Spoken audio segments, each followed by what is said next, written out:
Hello and welcome to another 6-Minute Strategist live stream report on Facebook. And of course, the first thing I've forgotten to do is to turn off the headphones. So I've just done that. Nobody's perfect. I have a little checklist of things I have to do before I get going, and I always seem to forget something. I have remembered to record this, which means I'll be able to get a copy of this up onto YouTube straight after the episode, which is always a bonus.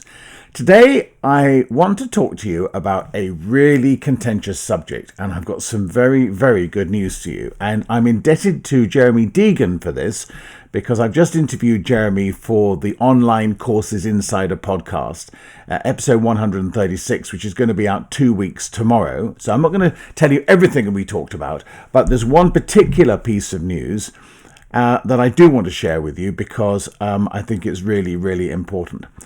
Now, the big issue with publishing on Udemy has always been that you don't get the student's email address. And there are a couple of ways of doing this legitimately, and I want to share these with you. And the second of these I'm indebted to Jeremy for.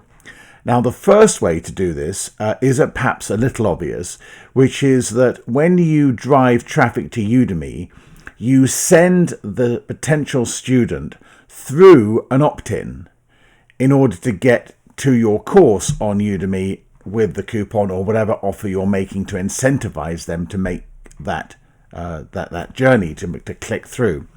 And you therefore capture their email address on the way in, which is completely legitimate, and then you can work with them.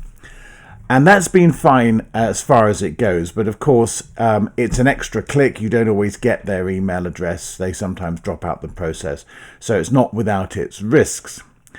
Now, Jeremy has pointed out to me and has had confirmation in writing on Facebook from Lindsay Bonner, who runs the Udemy faculty group, that you are allowed in your bonus lecture to put a lead magnet, some sort of incentive, and I recommend that you make it relevant to the course you've just been teaching them, but some sort of incentive for the student to click, go to an opt-in, sign in, give their email, name and email address, and to get this extra piece of material.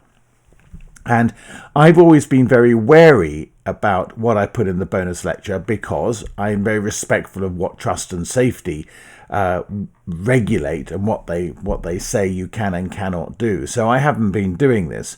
Now, Jeremy's alternative scenario for the bonus lecture is to have a single call to action, and he then takes them to the next course in the series that he's got set up. He says that's been converting very well. That's great.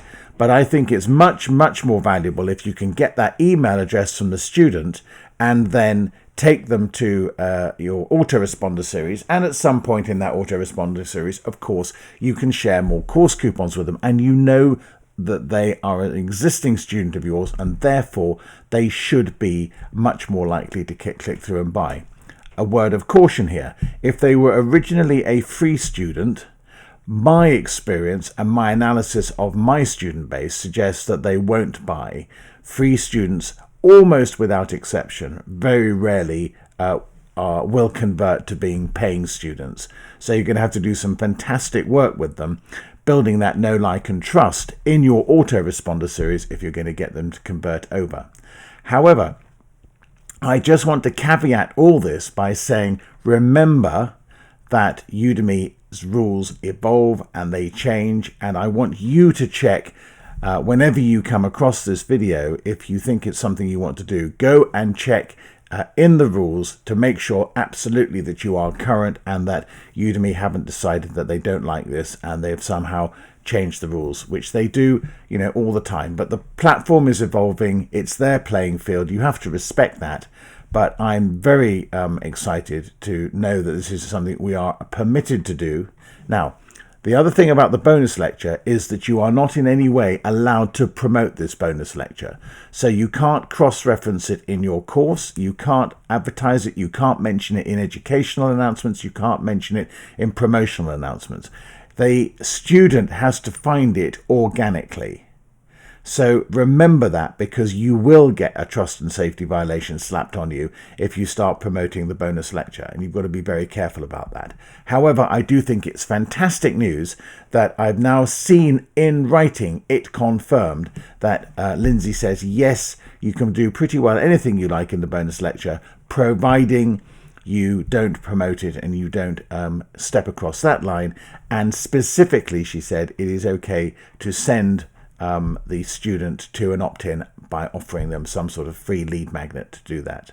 So that is my broadcast for today. That is why I'm so excited about it, and I hope you're going to find that really useful. Certainly, I will now schedule in the next few days to go back into my courses, and I'm going to be changing all my bonus lectures to lead magnets to try to drive more people to my list. And then I will set up an autoresponder sequence, almost certainly an active campaign, to cultivate Udemy students, to bring them into my community more integrated in a more integrated way, so that I can then hopefully persuade them to buy more courses down the road.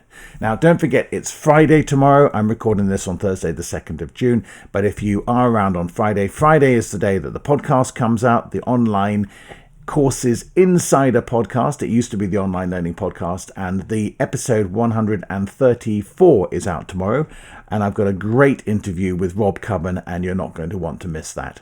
So I hope you found that helpful. Please share this on your communities. Please like my 6-Minute Strategist page.